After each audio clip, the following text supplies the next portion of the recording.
आज की इस ऑनलाइन कक्षा में आप सभी का स्वागत है।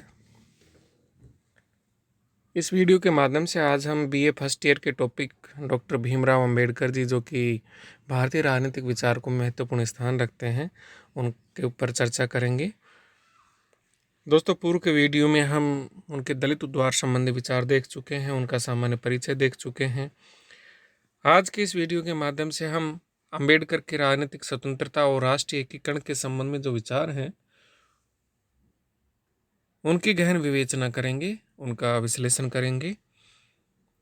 डॉक्टर अंबेडकर जी का मत था कि प्रत्येक देश में सामाजिक शोषण और अन्याय व्याप्त है। वो किसी में धार्मिक रूप ग्रहण किए हुए, कहीं जातीय रूप, कहीं नस्ली रूप, लेकिन हर जगह ये व्याप्त है। लेकिन इसका अर्थ यह नहीं है कि उस देश को राजनीतिक शक्ति प्राप्त ना हो।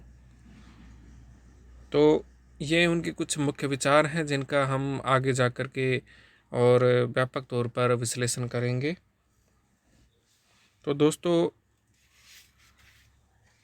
अंबेडकर जी ने अपने सार्वजनिक जीवन में महात्मा गांधी और कांग्रेस का विरोध किया था, और कुछ अवसरों पर उनके इस विरोध में कटुता भी थी, कड़वाहट भी थी।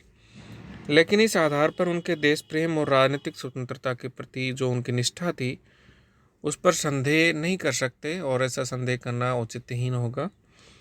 डॉक्टर अंबेडकर शुरू से ही देश की राजनीतिक स्वतंत्रता के बड़े समर्थक रहे थे, और उनका यह मूल मनोभाव हमेशा हमेशा बना रहा। देश की आज़ादी के वो प्रबल समर्थक थे।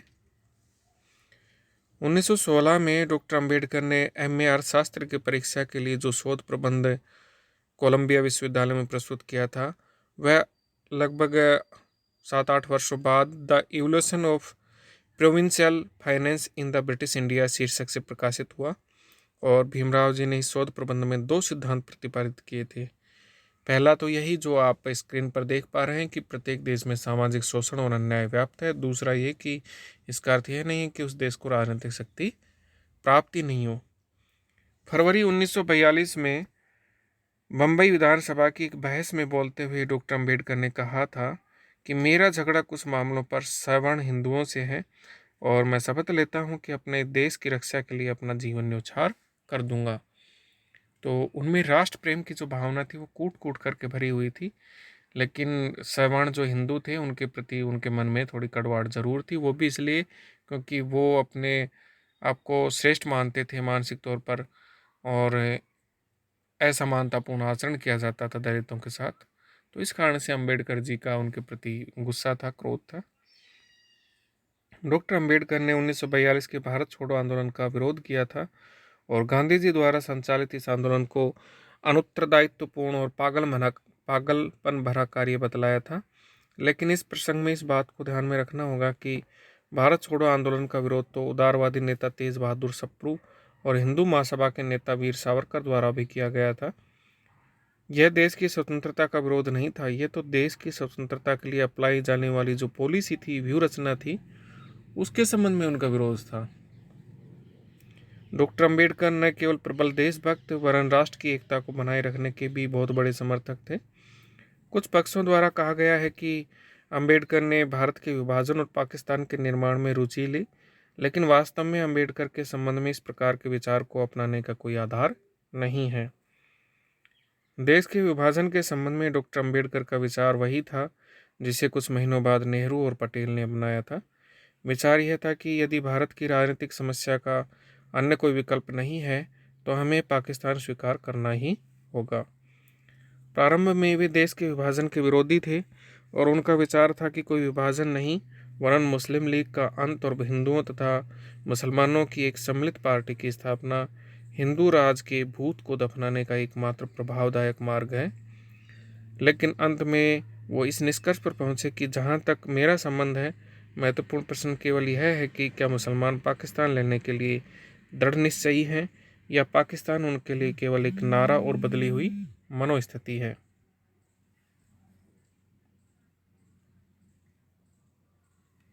क्या पाकिस्तान उनकी स्थायी आकांक्षाओं का प्रतिनिधित्व करता है? इस प्रश्न पर मतभेद हो सकते हैं। जब एक बार यह निश्चित हो जाए कि मुस्लिम वर्ग पाकिस्तान चाहता है, तब इसमें संदेह नहीं कि बुद्धिमत्तापूर्ण मार्ग उसे सिद्धांत रूप में स्वीकार कर लेना है। यह स्थिति विभाजन के प्रति उनके यथार्थवादी दृष्टिकोण का परिचय देती है, और यथार्थवादी दृष्टिकोण अपनाते हुए ही उन्होंने कहा था कि पाकिस्तान हिंदुओं और मुसलमानों दोनों को दासता तथा अतिक्रमण के भय से मुक्त कर देगा। डॉक्टर अंबेडकर ने यह प्रस्ताव दिया था कि भारत के सभी मुसलमान पाकिस्तान तथा पाकिस्तान के सभी हिंदू भारत स्थानांतरित हो जाएं, जिससे कोई झगड़ा, खून खराबा इत्यादि नहीं होगा, हिंसा नहीं होगी।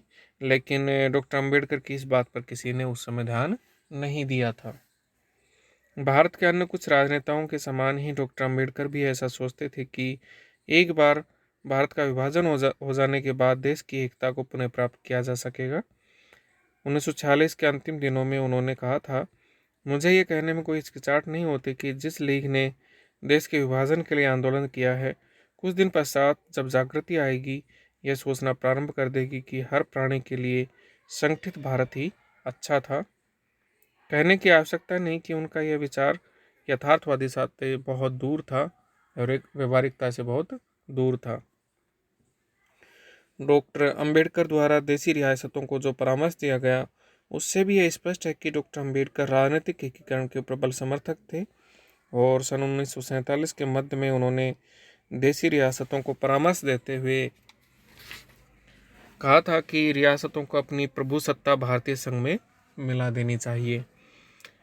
उन्होंने आगे कहा, उसका स्वतंत्र रहकर संयुक्त राष्ट्र संघ से मान्यता तथा सुरक्षा प्राप्त कर लेने का विचार कल्पना लोक में रहने के समान है। डॉक्टर अंबेडकर के समय में डॉक्टर वीपी वर्मा लिखते हैं कि इसमें संदेह नहीं कि वे देशभक्त थे और राष्ट्रीय एकीकरण के विरोधी नहीं थे। कोई भी उनके इस विचार का विरोध नहीं कर सकता कि अछूतों के लिए हिंदुत्व द्वारा उन पर लादी गई घोर अपमानजनक स्थितियों का विरोध और उनसे मुक्ति ब्रिटिश शासन से देश की राजनीतिक स्वतंत्रता प्राप्त करने की तुलना में भी अधिक आवश्यक कार्य था। दोस्तों, डॉक्टर अंबेडकर जी राजनीतिक एकीकरण के प्रबल समर्थक थे, प्रबल देशभक्त थे और एक उदारवादी नेता थे, उदारवादी व्यक्ति थे, और उनकी आस्था उदारवादी विचारधारा में है। उदारवाद व्यक्ति के जीवन, संपत्ति और स्वतंत्रता में विश्वास करता है। अंबेडकर भी व्यक्तिगत संपत्ति और संसदीय व्यवस्था आदि को व्यक्तित्व निर्माण के लिए अनिवार्य मानते थे। भारतीय उदारवादियों की एक बड़ी विडंबना यह रही कि वे एक और तो उन फ्रांसीसी राज्य क्रांतियों से प्रभावित है, जिसमें स्वतंत्रता, समानता और भ्रातृत्व की स्थिति को प्राप्त करने के लिए हिंसक मार्ग अपनाया गया था। दूसरी ओर वे फ्रांसीसी क्रांति के कट्टर आलोचक बर्क के विचारों का औचित्य प्रतिपादित करते हैं, जो इस बात पर बल देता है कि शक्ति का माध्यम स्थायी नहीं होता है। प्रेम से, प्यार से और अहिंसक तरीके से शासन स्थापित किया जाना चाहिए। अंबेडकर जी भी इसी श्रेणी में आते हैं और उन पर बर्क के विचारों का प्रभाव भी अधिक है। भारतीय मध्ययुगीन समाज के प्रतिवाद में अंबेडकर उदारवादी तर्कों का प्रयोग तो करते हैं, किंतु ब्रिटिश सत्ता के प्रति वे समझौतावादी हैं, मानवतावादी हैं। लेकिन भारतीय समाज के संघर्ष में केंद्र रूप में जो चीज़ है वो है जाति व्यवस्था। जाति व्यवस्था दोस्तों उस समय, अब जो समाज है इस समाज में तो कम प्रभाव है जाति व्यवस्था का, लेकिन उस समय तो बहुत ज़्यादा था और पग पग पर एक घोर अमानवीय यंत्रणाएं दलितों को झेलनी पड़ती थी, और इस जाति व्यवस्था ने जीवन दूभर कर दिया था दलितों को। तो दलित उद्धार के संबंध में उनके जो विचार हैं वो बहुत ही प्रेरणादायी हैं।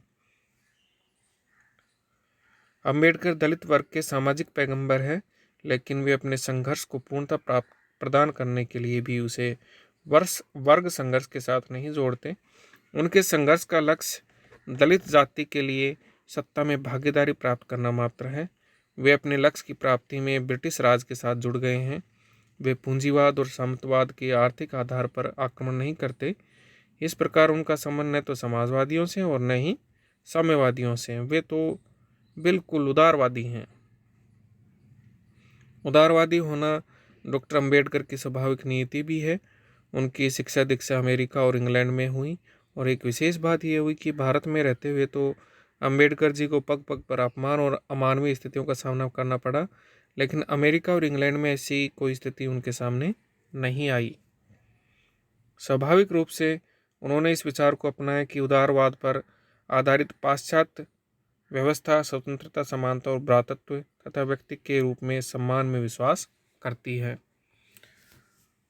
धन्यवाद दोस्तों। आज के इस वीडियो के माध्यम से हमने अंबेडकर जी के जो राजनीतिक एकीकरण के संबंध में, राष्ट्रवाद के संबंध में जो विचार थे, उन पर गहन विवेचन किया, मंथन किया और निष्कर्ष तौर पर, सारांश के तौर पर हम यही कह सकते हैं कि अंबेडकर जी ने अपना सारा संपूर्ण जीवन दलितों के उत्थान के लिए लगा दिया, दलितों के उद्धार के लिए लगा दिया और वह हर समय ये कोशिश करते रहे कि समाज में समानता स्थापित हो, किसी प्रकार का कोई भेदभाव समाज में ना रहे। आगामी वीडियो में हम अंबेडकर जी के जो अन्य विचार हैं उन पर चर्चा करेंगे। धन्यवाद।